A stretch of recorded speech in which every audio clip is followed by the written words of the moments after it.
Shalom saudara,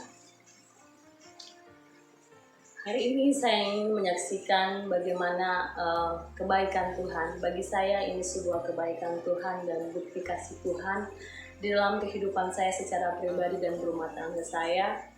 Bagaimana Tuhan melakukan sesuatu yang mungkin secara manusia itu sangat menyakitkan, tetapi saya boleh melihat ya, secara pribadi saya boleh melihat bahwa Tuhan tidak pernah menyembunyikan. Sekalipun itu sesuatu yang mungkin secara manusia tidak bisa saya terima, tetapi saya bersyukur kalau Tuhan tidak menyembunyikan hal itu terjadi dalam kehidupan saya. Seperti judul dari kesaksian saya ini bahwa Tuhan memberitahu saya jauh-jauh hari sebelum Tuhan mengambil anak sulung saya, anak pertama saya. Ya, dimulai itu sebelum saya pindah ke tempat suami. Jadi saya menikah, saya di kota yang berbeda dengan suami. Tapi setelah saya menikah dengan suami, saya pindah mengikuti suami di mana dia bekerja. Dan sebelum saya pindah, itu ada seorang pelayan Tuhan, kami melakukan doa, dan di dalam doa dia itu dia katakan bahwa dia melihat sebuah cahaya yang semakin hari, semakin lama semakin membesar. Tetapi di tengah-tengah dia melihat cahaya itu, dia juga mendengar satu suara yang berkata, "Jangan padamkan itu." Dan disampaikanlah itu kepada saya. Terus terang saudara, saat saya mendengar itu, saya tahu bahwa saat saya pindah ke tempat suami saya, pasti akan ada sesuatu yang saya akan hadapi. Saya nggak tahu. Itu saya hanya berkata di dalam hati, saya berpikir apakah dengan mertua saya, apa dengan ibu saya, atau mungkin suami saya ternyata pria yang tidak seperti yang ada di dalam hati dan pikiran saya. Itu yang terlintas di dalam pikiran saya saat itu. Dan saya hanya berkata, Tuhan kuatkan saya, mampukan saya, jika memang itu Tuhan izinkan terjadi. Singkat cerita, akhirnya saya sampai di daerah di mana suami saya bekerja dan saya menetap di sini sampai hari ini. Dan puji Tuhan, apa yang menjadi kekhawatiran saya itu tidak terjadi. Dan lebih daripada itu, Tuhan menganugerahi rumah tangga kami dengan akhirnya adanya sebuah hati yang Tuhan titipkan di dalam rahim saya. Dan bulan pertama, kedua, ketiga semuanya baik-baik saja. Bahkan dengan kemurahan Tuhan pada bulan 12 saya boleh bernatalan di daerah Sulawesi, di mana orang tua saya tinggal bersama dengan suami dengan kondisi kandungan saya saat itu memasuki usia 4 bulan. Dan setelah saya balik dari Sulawesi, di sanalah Tuhan mulai menyatakan apa yang akan terjadi pada rumah tangga, terutama bagi bayi saya dalam kandungan. Saat itu kakak saya tiba-tiba menelpon saya dan dia berkata bahwa ada salah satu jemaat, seorang pelayan Tuhan di gereja di mana dia berjemaat itu mengalami sebuah atau melihat sebuah penglihatan di dalam mimpi. Dia melihat bahwa kakak ipar saya itu menghadapi 2 buah peti mati berwarna putih.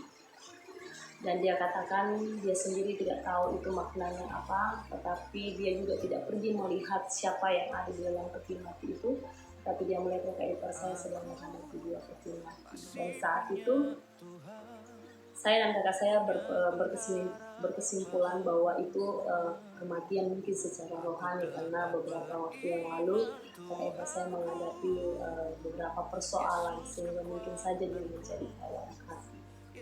Nah, lalu yang berikutnya itu kakak saya sendiri ya. Beberapa waktu kemudian dia juga bermimpi. Dia bermimpi bahwa dia sedang berjalan bersama saya di sebuah tempat dan ada sebuah kuasa kegelapan yang ingin menyerang saya, khususnya saat itu saya masih dalam kondisi mengandung. Dan dia ingin menyerang saya. Di dalam mimpi kakak saya itu dia ingin mengambil bayi yang ada di dalam kandungan saya. Dia menyerang dari belakang, tetapi kakak saya bilang di dalam mimpi saya itu saya menentangnya, saya berbahasa roh, saya tengking dia. Tapi saat kakak saya berada di depan, dia berlari ke belakang, dan begitu seterusnya. Sampai akhirnya betul-betul kata kakak saya, dia berkata kepada saya dalam mimpinya, ayo kita satukan iman kita dan kita tengking kuasa kegelapan ini, dan akhirnya kuasa kegelapan itu mundur daripada kami. Dan setelah kuasa kegelapan itu undur, akhirnya bayi laki-laki lahir, saya lahirkan. Kata-kata saya waktu itu, akhirnya kamu melahirkan bayi laki-laki dan saya gendong, katanya waktu itu kakak saya yang gendong. Jadi setelah masa mimpi itu saya pergi USG sekitar bulan, masuk usia 7 bulan, sekitar bulan 3 ya, awal bulan 3 atau bulan 2. Dan di sana dokter berkata bahwa air ketuban saya mulai berkurang. Saya dianjurkan untuk banyak minum air putih. Sebisa mungkin dalam sehari saya dianjurkan oleh dokter untuk mengkonsumsi air sebanyak 3 liter. Jadi saya dianjurkan untuk balik lagi 2 minggu setelah itu. Dan saya cerita pada kakak saya waktu itu, dan saya tidak mau terintimidasi. Saya bilang, kakak saya mengatakan kepada saya bahwa jangan khawatir, dan saya juga percaya bahwa tangan Tuhan akan terus memelihara anak dalam kandungan saya. Saya nggak berpikiran sama sekali waktu itu, saya nggak berpikir bahwa apa ada kaitannya dengan mimpi-mimpi atau penglihatan yang sudah dilihat oleh kakak saya dan hamba Tuhan tersebut. Saya tidak terbesit sedikit pun di dalam hati saya tentang hal itu. Malahan setelah itu salah satu ponakan saya pun dia bermimpi, katanya di dalam mimpinya dia melihat sebuah rumah sakit di mana saya terbaring. Dia bilang saya seperti dirawat di sebuah rumah sakit yang masih dalam tahap pembangunan, jadi rumah sakit yang baru, di mana jalan menuju ke rumah sakit, tangganya itu karena saya dirawat di lantai 2, dia katakan bahwa masih dalam proses pembuatan, jadi lampunya aja belum ada, bahkan alat-alat tukang masih banyak di situ. Dan dia melihat juga ada keluarga yang duduk berkumpul seperti sedang menantikan kabar daripada saya, yang semuanya katanya lagi duduk termenung saat itu. Dan dia bilang saat itu saya sedang dalam rumah sakit itu saya terbaring di sebuah tempat tidur. Dia ceritakan saat itu, tapi saat itu pun kami belum ada firasat apa-apa. Jadi itu adalah tanda yang ketiga yang Tuhan berikan bagi saya waktu itu melalui mimpi daripada ponakan saya. Lalu berikutnya ponakan saya yang pria, yang laki-laki, dia bermimpi juga. Dia bermimpi katanya saya berada di rumah kakak saya yang kedua. Saya berada di rumah kakak saya yang kedua, dan saat itu dia melihat di sudut rumah ada sepasang pria dan wanita, tapi di dalam mimpinya itu dia mengetahui bahwa mereka itu adalah kuasa kegelapan yang ingin mengambil bayi saya. Saat itu mereka sedang berbisik-bisik bagaimana caranya mereka bisa mengambil bayi saya. Lalu dia menengking berbahasa roh, dia tengking kuasa kegelapan itu, sehingga kuasa kegelapan itu tidak bisa mendekati saya.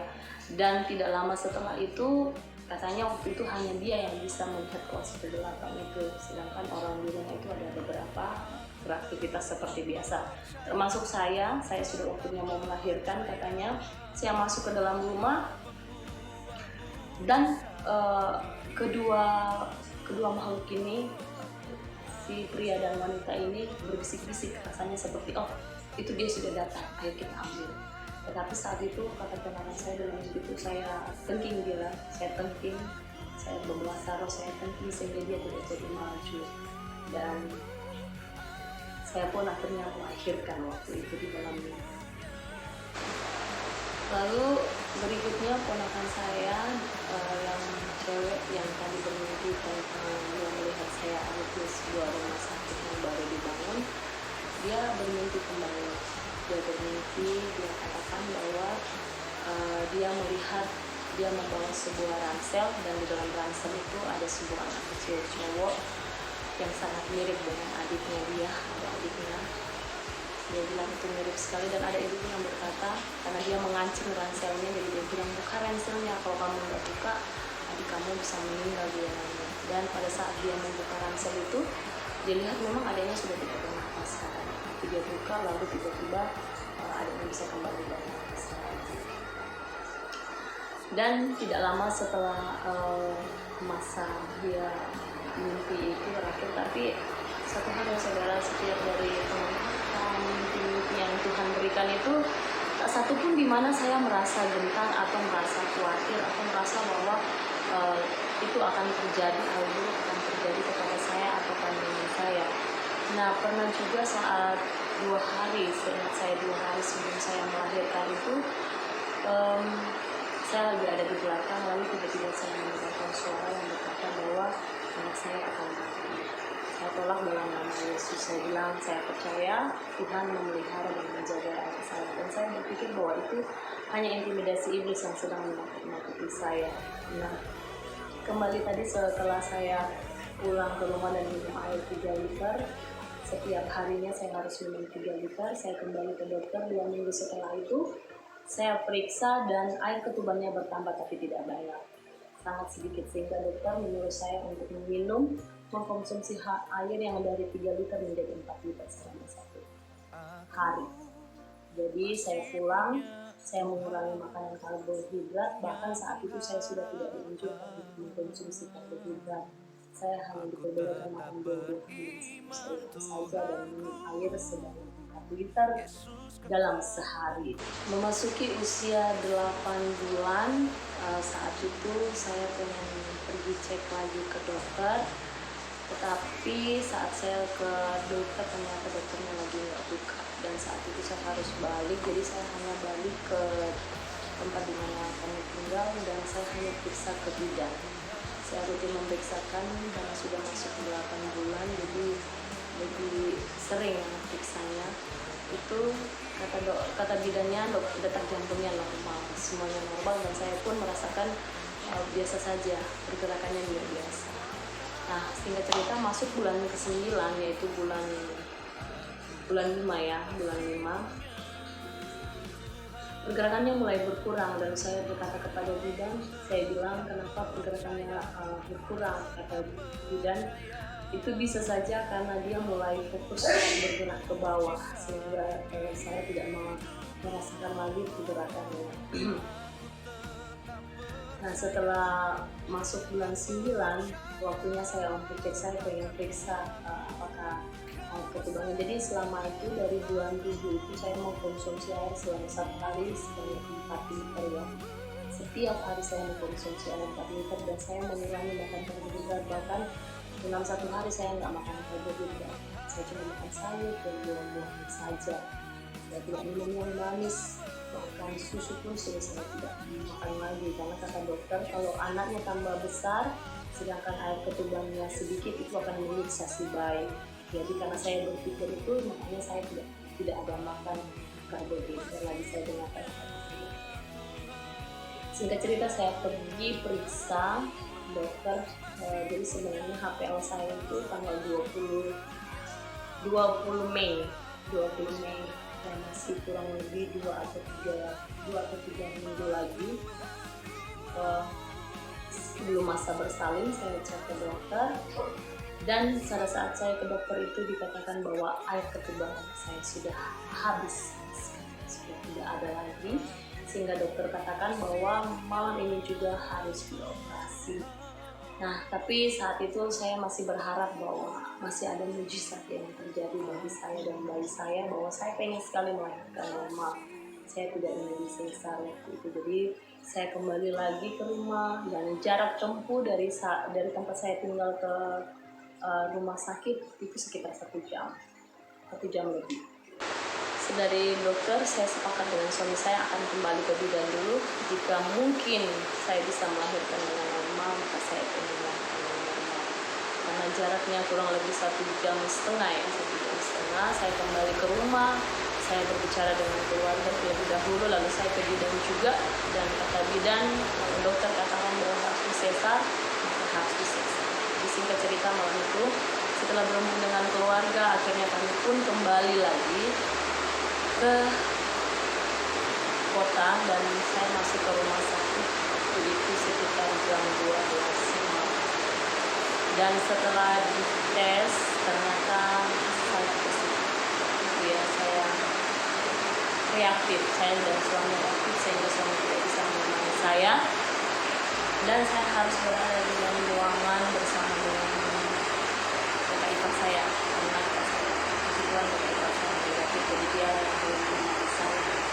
Nah, saat ponakan saya masuk ke dalam ruangan, dia melihat bahwa ruangan yang sama yang di dalam mimpinya itu sama persis seperti ruangan yang dia lihat di dalam mimpi. Dia bilang persis sama seperti lobinya pada saat saya naik ke lantai 2 itu sama. Dan saat di dalam grup keluarga karena malam itu semuanya saya akan ke situ, foto yang dikirim dia bilang waktu itu dia bilang ini sama seperti yang dia lihat bermimpi, bagaimana semuanya berada di diam di suatu ruangan menanti hasil saya dan hasil saya sama persis. Tapi untuk saat itu saya mendengar itu, saya pun tidak berani. Saya bilang saya tidak mau mengambil alih sukacita saya akan mengikuti proses saya. Jadi saya tetap percaya pertolongan itu. Keesokannya saya harus dioperasi. Puji Tuhan saat itu debar jantung anak saya normal ya, karena memang benar-benar air ketubannya habis sehingga harus dilakukan operasi. Dan dokter bertanya kepada saya apakah mau dioperasi malam itu juga atau dia menunggu besok pagi. Lalu saya katakan kepada dokter, kalau memang air ketubangnya sudah habis, lebih bagus diperiksa di operasi malam itu saja. Dan dokter bilang ya, jadi malam itu sekitar jam 11 dan kami harus melakukan operasi. Karena saya rasa sehat ya, saya nggak merasakan apa-apa, pokoknya badan saya itu segar, saya sehat. Akhirnya dokter saat menuju ke ruangan operasi itu adanya dibawa karena saya positif ya, jadi saya tidak dibawa ke ruangan operasi yang biasanya dilakukan untuk operasi, tetapi saya ada satu ruangan khusus sendiri, sepertinya ruangan yang disulap menjadi ruangan operasi. Jadi saya turun, saya bilang susternya bilang kursi roda, saya bilang khusus saya keluar. Dan karena waktu malam itu ada masalah sehingga lampu mati, sehingga liftnya tidak nyala. Itu kayaknya entah dalam perjalanan atau bagaimana, tapi saya nggak tahu. Tapi kata susternya liftnya tidak bisa ditutup, sehingga kami menggunakan tangga. Dan saat turun tangga itulah saya melihat bahwa apa yang dikatakan oleh teman saya seperti bangunan yang tidak dalam proses pembangunan itu benar-benar terjadi. Jadi saya lihat di situ ada material paku, ada ember yang tempat alat tukang, ada kayu, dan di situ sangat gelap. Ya seperti benar-benar bahwa gedung itu sebenarnya belum dipakai karena kami dengan tangga biasa. Jadi benar-benar kayak belum selesai gitu, tapi udah dipakai. Nah saat itu tapi saya juga belum ingat bahwa ini dulu pernah diceritakan oleh teman saya persis seperti itu. Saya malam itu sangat bersuka cita ya, karena saya akan bertemu dengan bayi saya. Saya sangat senang sekali. Sehingga cerita jam 11 malam saya masuk ruangan operasi, dan puji Tuhan saat jam 11.30 saya bisa melihat bayi saya, dia sangat aktif. Dia bergerak dengan aktif, saya melihat warna kulitnya, saya melihat rambutnya. Hanya satu, saya tidak mendengar suara tangisannya. Yang saya dengar hanya suara seperti batuk, seperti dia mau menangis tapi ada yang mengganjal di dalam tenggorokan. Jadi dia kayak seperti itu. Setelah saya lihat bayi saya, dokter membawa bayi saya ke ruang bayi. Setelah itu bayi saya dibawa dan saya pun selesai operasi sekitar jam 12. Saya langsung dibawa kembali ke kamar dan saya tanya kepada kakak saya bagaimana, apakah sudah mengoperasi kecil. Katanya belum, karena waktu itu memang bayinya karena nangis jadi harus ditangani. Saya terus berharap dan tidak ada rasa cemas, tidak ada rasa khawatir dalam hati saya sekalipun bayi saya saat itu tidak menangis, karena saya melihat dengan jelas aktifnya gerak kakinya, aktifnya gerakan tangannya, dan bagaimana dia berusaha untuk menangis sehingga saya mendengar dengan jelas kayak gitu, seperti suara orang batuk yang rasanya ada sesuatu yang mengganjal di dalam tenggorokan dia. Dan saat itu saya menunggu sampai setiap ada suster yang masuk, saya bilang bagaimana sus, kata susternya betul ya bu, adanya sedang menangis. hanya itu yang dikatakan dokter saya percaya dengan saya percaya dengan Yesus saya dikatakan.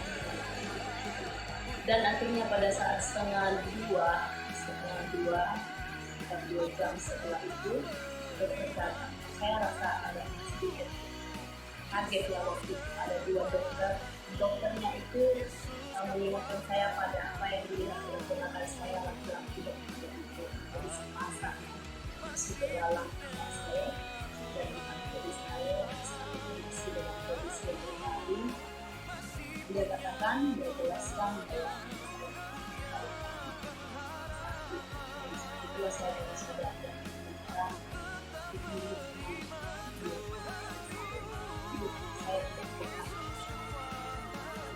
dan akhirnya saya pun meninggal. Saat itu saya masih ada sekali pada Tuhan bahwa Tuhan bisa membuat mujizat saya bisa hidup kembali. Saya bilang mana saya mau menjadi dokter dan dokter pun bisa datang membuat saya perlu saya bilang sama Tuhan kalau Tuhan membuat saya hidup kembali saya pengen sekali hidup saya banget. Dan singkat cerita anak saya pun tidak umum dan dia dikatakan meninggal.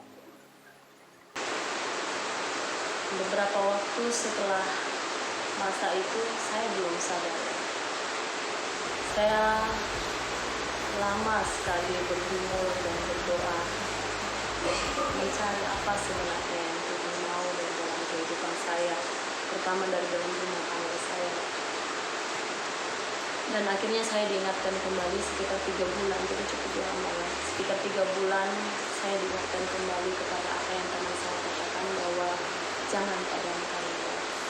Waktu itu saya berpikir apa yang bisa membuat saya sampai saya begitu bergumul, begitu merasa menderita sehingga saya bisa memendamkan roh dalam diri saya.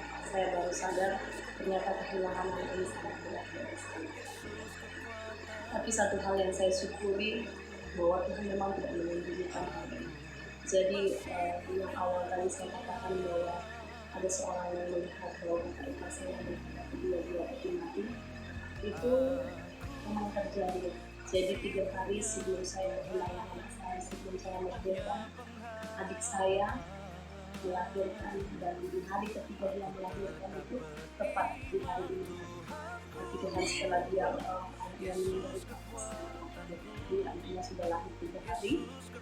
3 hari berikutnya tiba-tiba anaknya dia kuning dan anaknya sangat dicoba dia itu terjadi. Dan memang bapak ini adalah seorang dokter. Jadi setiap kali dia melihat hal itu memang 3 bulan setelah itu akan terjadi. Jadi kalau dia melihat ada keluarga yang melihat berhadapan dengan seperti maka 3 bulan dari masa itu akan ada terjadi salah satu dari mereka terjadi. Waktu itu saya tidak percaya sama sekali karena saya lebih percaya pada saya bahwa iblis bisa menggunakan apa saja untuk menggunakan diri percaya saya. Jadi saya tidak menjadi, tapi ternyata hal itu tidak pada saya sesuatu.